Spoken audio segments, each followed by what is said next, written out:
Hello दोस्तों, आप सभी का स्वागत है मेरे यूट्यूब चैनल में। आज की कहानी है तो मेरा जुनून हो, भाग 61। सना ने स्माइल करते हुए कहा तो करीम ने सना को अपनी गोद में उठा लिया। सना ने करीम के गले में अपनी बाहों को लपेट लिया। करीम स्माइल करते हुए सना को ब्राइडल स्टाइल में उठाए बाहर आ गया। कुछ देर बाद करीम और सना घर पहुंच गए थे। करीम एक बार फिर सना का ख्याल अच्छी तरह से रखने में बिजी हो गया। आज की रात बीत गई और अगली सुबह जब सना की नींद खुली तो उसने देखा करीम कमरे में नहीं था। सना जानती थी कि करीम अपने काम में बिजी हो गया होगा। सना ने स्माइल किया और अलसाई से अंगड़ाई लेते हुए उसने अपना फोन उठा लिया। फोन हाथ में लेते ही सना की आंखें खुली रह गई और मुंह भी खुला का खुला रह गया। और अब आगे, ओह माय गॉड, ये क्या है? सना ने अपने फ़ोन के नोटिफिकेशन को देखा। वहाँ पर बहुत सारी हेडलाइंस थी और वो सब हर्ष राज कपूर और शैली के बारे में थी। सना ने जल्दी से उन सभी हेडलाइंस को पढ़ा। कपूर खानदान के बड़े बेटे और बॉलीवुड के किंग हर्ष राज कपूर की गर्लफ्रेंड का पता चला। छोटे भाई के बाद बड़ा भाई अब सुर्खियों में। क्या कपूर खानदान में सबके हैं अफेयर? क्या है हर्ष कपूर का इस लड़की से नाता? कौन है ये लड़की जिसने तोड़ दिया हजारों दिलों को? इस तरह के कई सवाल थे जो फोन की नोटिफिकेशन बार में खुले हुए थे। सना ने जल्दी से अपने सोशल मीडिया अकाउंट्स को खोला। वहां पर भी जमकर लोगों ने हर्ष को ट्रोल किया था और इस बार ईशान भी उन सबके निशाने पर था। सना ने जल्दी से ईशान के इंस्टा अकाउंट पर जाकर देखा तो ईशान के फैंस ने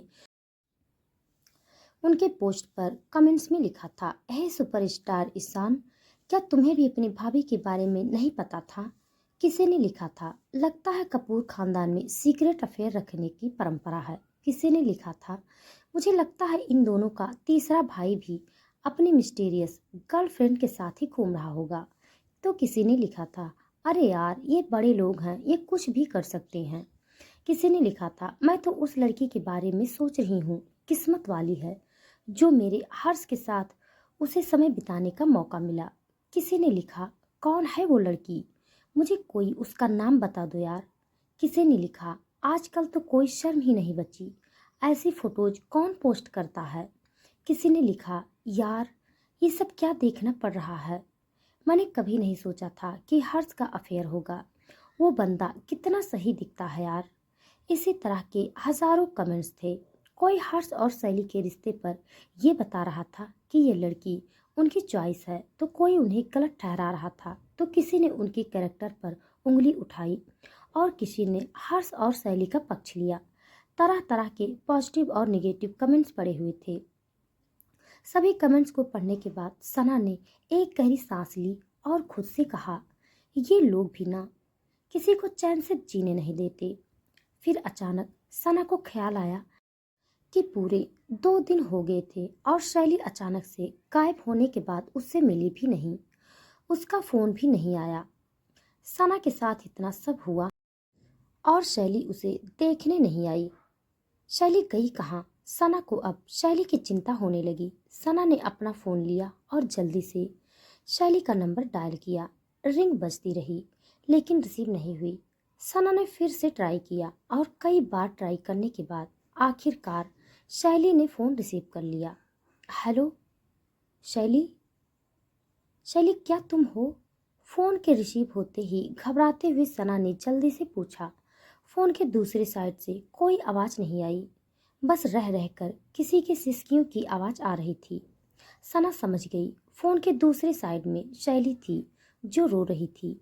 सना ने फिर से आवाज दी और कहा, शैली, शैली बात सुनो यार, देखो हम तो दोस्त हैं ना, और दोस्तों से अपने दिल की बात करनी चाहिए। बताओ क्या हुआ है और ये सब कैसे हुआ? सना के इतना कहने पर और समझाने के बाद शैली ने रोते हुए कहा, सना, मैं मैं नहीं जानती कि कैसे हुआ ये सब। वो कल जब मैं सुबह उठी थी तब वहाँ पर वो हर्ष था और मुझे नहीं पता था कि वो कपूर खानदान का बेटा है। शैली रो रही थी और लड़खड़ाते शब्दों के साथ सना को उस दिन गायब होने से लेकर अब तक की सारी बात उसने रोते रोते ही सना को बता दी। सना ने ध्यान से शैली की बातों को सुना और ये सोचकर वो हैरान हो गई कि उसके पति का बड़ा भाई यानी कि हर्ष ऐसा इंसान था। उसने शैली के साथ रात बिताई और फिर उन दोनों के बीच लड़ाई भी हुई। सना को यकीन नहीं हो रहा था। सना ने मन में सोचा, मुझे लगता है बड़े भैया और शैली इन दोनों को ही एक दूसरे के खिलाफ गलतफहमी हो गई है। मैं दोनों को जानती हूँ और ये दोनों ऐसे बिल्कुल भी नहीं है। सना ने इस बारे में सोचा और शैली को ध्यान रखने का कहकर फोन काट दिया। वो जल्दी से रेडी होने के बाद शैली से मिलने जाने वाली थी। फोन काटने के बाद सना अभी कुछ सोच ही रही थी कि तभी कमरे का दरवाजा खुला और करीम अंदर आ गया। अंदर आते ही करीम ने सना की तरफ देखा और उसकी भौहें सिकुड़ गई। उसने कहा, बेबी तुम बेड से नीचे क्यों उतरी? करीम ने सना से सवाल किया, लेकिन सना ने उसकी बात का जवाब न देते हुए उल्टा उससे सवाल किया और कहा, करीम तुमने न्यूज़ देखी? हाँ, लेकिन तुम्हें उससे कोई फर्क नहीं पड़ना चाहिए। ये उन दोनों का मैटर है। तुम उसकी चिंता छोड़ो और चलो फटाफट रेडी हो जाओ। मैं तुम्हारे लिए तुम्हारे पसंद का कुछ खिलाने वाला हूँ। क्या तुम इसके लिए रेडी हो? व्हाट? करीम की बात सुनने के बाद सना ने हैरान होकर करीम की तरफ देखा। करीम मुस्कुराया और चलकर सना के पास आ गया। उसने सना के साथ फोन लेकर साइड टेबल पर रख दिया और उसके हाथ को पकड़कर खुद बेड पर बैठ गया और सना को अपने थाई पर बैठाने के बाद उसके बालों की लट्टों को पीछे करते हुए प्यार से कहा, क्यों तुम्हें बुरा लगेगा अगर तुम्हारा पति तुम्हारे लिए कुछ बनाए? मेरे लिए? और तुम? सना ने कहा और हैरानी के साथ खड़ी हो गई। करीम की भौहें आपस में जुड़ गई। उसने फिर से सना को खींचकर अपने थाई पर बिठा लिया और कहा, क्यों तुम्हें ऐसा लगता है करीम कपूर खाना नहीं बना सकता? लगता नहीं है, ऐसा ही है। सना ने अपनी बात पर जोर देते हुए कहा, ओह ऐसा है? करीम ने मुंह बनाया। हाँ बिल्कुल, सना ने इतराते हुए कहा, जैसे उसे पूरा यकीन था कि करीम को खाना बनाने नहीं आता। उसकी बात सुनकर करीम मुस्कुरा दिया और उसने सना के कंधे पर से उसके कपड़ों को साइड से हटाया और उसके कंधे पर किस करते हुए कहा, बीबी तुम भूल रही हो कि तुम्हारा पति कौन है। मैं करीम कपूर हूँ, दा करीम कपूर, और मुझे सब कुछ आता है। ओह ऐसा है, फिर देख लेते हैं कौन कितने पानी में है। सना ने कहा। उसके बॉडी में करीम के छूने से हलचल हो रही थी। वो अपनी गर्दन पर करीम की सांसों की गर्माहट महसूस कर रही थी। करीम ने सना की बात सुनी और अपनी आंखों को बंद किए सना की गर्दन पर अपनी गर्म सांसों को छोड़ते हुए करीम ने सना के एयरलॉक को बाइट कर लिया। सना सिहर गई।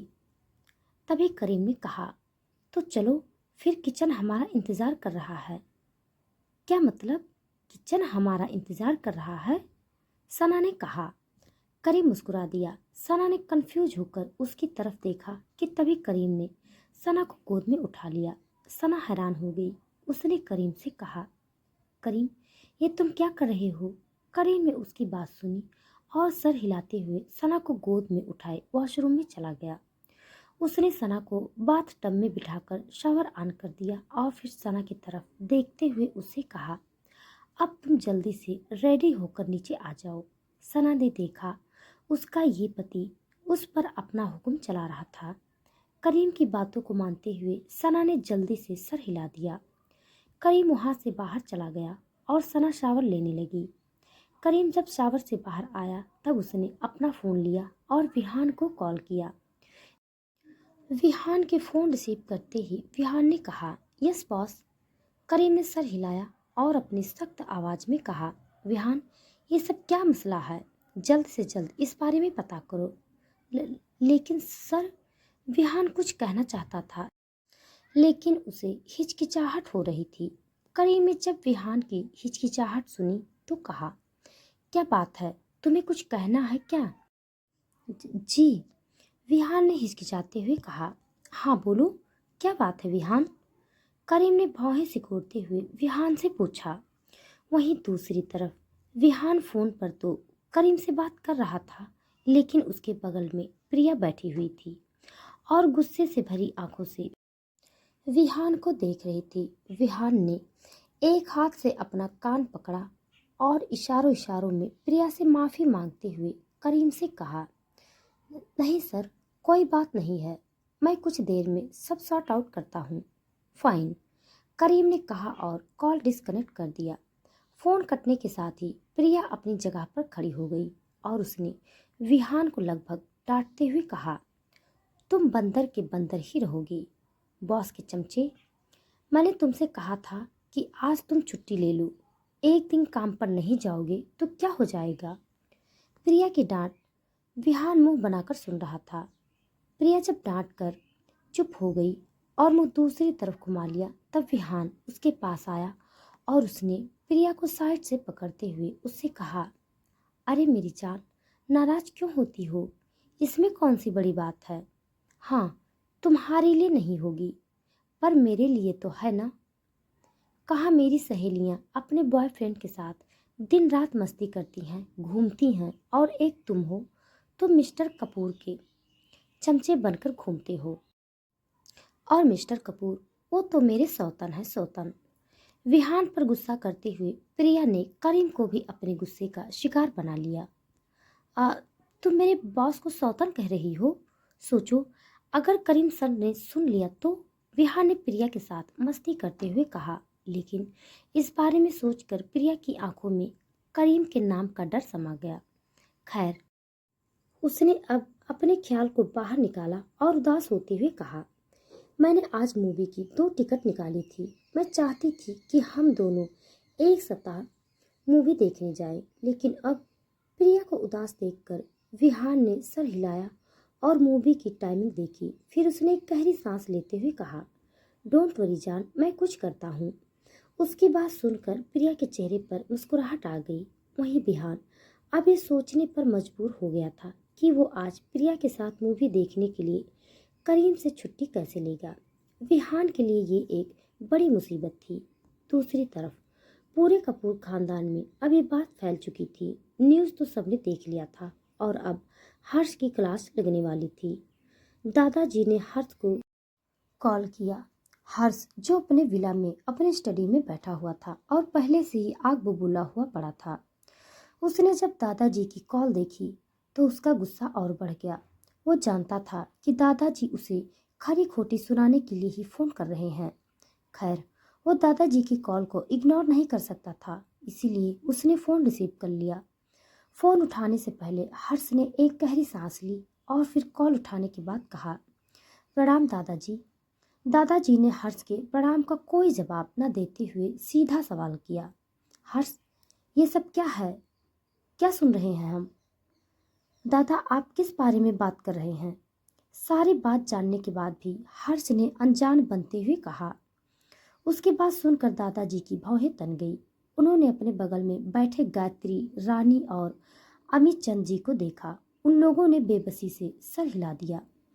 दादाजी ने फिर कहा, देखो हर्ष, बेशक तुम बच्चे बड़े हो गए हो और अपने फैसले लेने लगे हो, इसका मतलब ये नहीं है कि मैं बूढ़ा होने के बाद कुछ देख या सुन नहीं सकता। दादाजी, मैंने ऐसा क्या कहा? हर्ष ने फिर कहा। दादाजी ने अपने जिद्दी पोते को देखा। तीनों भाई एक से बढ़कर एक जिद्दी थे। दादाजी ने कहा, हर्ष, तुम घर आओ, मुझे बल्कि तुमसे जरूरी बात करनी है। हर्ष की आंखें ये सुनकर फैल गईं। एक जरूरी बात? क्या बात करना चाहते होंगे दादाजी? हर्ष ने सोचा और तुरंत कहा, आप फोन पर भी तो बता सकते हैं। बेशक नहीं, घर आओ जल्दी। दादाजी ने अपनी बात खत्म की और फोन डिस्कनेक्ट कर दिया। हर्ष ने गहरी सांस ली और खुद से कहा, मर गए। हर्ष जितना दादाजी को समझता था, उस हिसाब से वो जानता था कि दादाजी उससे क्या जरूरी बात करने वाले थे। वहीं हर्ष के सामने अब 2 मुसीबत थी। पहली, हर्ष उस लड़की को ढूंढना चाहता था जिसने कई महीने पर हर्ष की जान बचाई थी, और उस लड़की की एक पायल ही हर्ष के पास रह गई थी। दूसरी मुसीबत अब ये शैली थी, जो अनजाने ही उसके गले पड़ गई थी। हर्ष ने गहरी सांस ली और टेबल पर हाथ मारते हुए खुद से गुस्से से कहा, अब मैं दादाजी को या किसी को ये कैसे समझाऊंगा कि मेरे और उस लड़की के बीच ऐसा कुछ नहीं है। इवन मैंने तो उस लड़की को छुआ तक नहीं। मैंने बस उसके गीले कपड़ों को बदल दिया था और मैं खुद भी उस दिन बिना कपड़ों के ही सो गया। ओह गॉड, मेरे एक शरारत ने क्या बखेड़ा खड़ी कर दिया है। असल बात तो ये थी कि उस रात जब शैली ड्रग्स के नशे में थी और बार बार हर्ष को सेड्यूस कर रही थी, तब भी हर्ष ने अपना कंट्रोल नहीं खोया था। उसने बस शैली के होठों पर किस किया था ताकि वो उसे परेशान कर सके। देर रात तक पानी में रहने के बाद जब शैली को राहत मिली थी, तब वो सोने आई थी और उसके कपड़े गीले थे। तब हर्ष ने उसके कपड़ों को उसके जिस्म से अलग कर दिया था और उसकी गलती बस इतनी सी थी कि वो शैली से मजाक करना चाहता था और इस चाहत में उसने अपने भी कपड़े खुद से अलग कर दिए, केवल अंडरवियर पहने रहा। हर्ष को कहाँ पता था कि ये मजाक उसके ऊपर ही भारी पड़ने वाला था, क्योंकि बाकी खुद शैली को भी यही लग रहा था कि उसकी हमने छीन चुकी है, जबकि ऐसा कुछ नहीं था। वहीं दूसरी तरफ सना सावन लेकर बाहर आ गई। सना के सर पर अब भी पट्टी बंधी हुई थी। उसने अपने हल्के हाथ से बालों को समेटा ही था कि तभी एमिली वहां पर आ गई। एमिली ने सना की तरफ मुस्कुराकर देखा और कहा, मैडम लाइए, मैं आपके बालों को बना देती हूँ। नहीं, मैं कर लूँगी, सना ने स्माइल करते हुए कहा। लेकिन एमिली ने उसकी बात नहीं मानी और उसने सना के बालों को अच्छे से सेट कर दिया। सना के बाल को उसने पीछे से कंघी किया और खुला छोड़ दिया। सना खुद को आईने में देखकर मुस्कुराई। सना ने इस वक्त लाइट ब्राउन कलर का क्रॉप शोल्डर का वन पीस पहना हुआ था। उसने कानों में छोटा सा स्टड डाला और रेडी होकर नीचे आ गई। जब वो एमिली के साथ नीचे आई तो देखा वहां पर कोई नहीं था। सना ने एमिली से पूछा, सब कहाँ हैं? एमिली ने स्माइल करते हुए कहा, मैडम, सर ने आज हम सबको छुट्टी दी है। आज हम सभी घूमने जा रहे हैं। यहीं पास में ही एक बीच है और हम पूरे दिन आज करीम सर की वजह से वहाँ पर मस्ती करने वाले हैं। ओह, ऐसा है? सना ने कहा तो एमिली ने सर हिलाया और वहाँ से चली गई। सना अब वहाँ अकेली थी। उसने सोचा, ये करीम कहाँ चला गया? आखिर करीम चाहता क्या है? करीम के बारे में सोचते हुए सना ने चारों तरफ देखा। न कोई हलचल थी और न ही कोई आवाज। सना का चेहरा सख्त हो गया। आज सब इतना शांत क्यों था? आमतौर पर सब इधर से उधर काम करते रहते हैं। अचानक सब चले गए। सना चलकर किशन के पास आई। उसका मन अंदर से अब डरने लगा था। उसने खुद से कहा, ये करीम भी ना सबको छुट्टी दे दी और किचन में इतना अंधेरा क्यों है? तो दोस्तों, आज के लिए बस इतना। इसके आगे का भाग जानने के लिए आप सब मेरे साथ बने रहिए।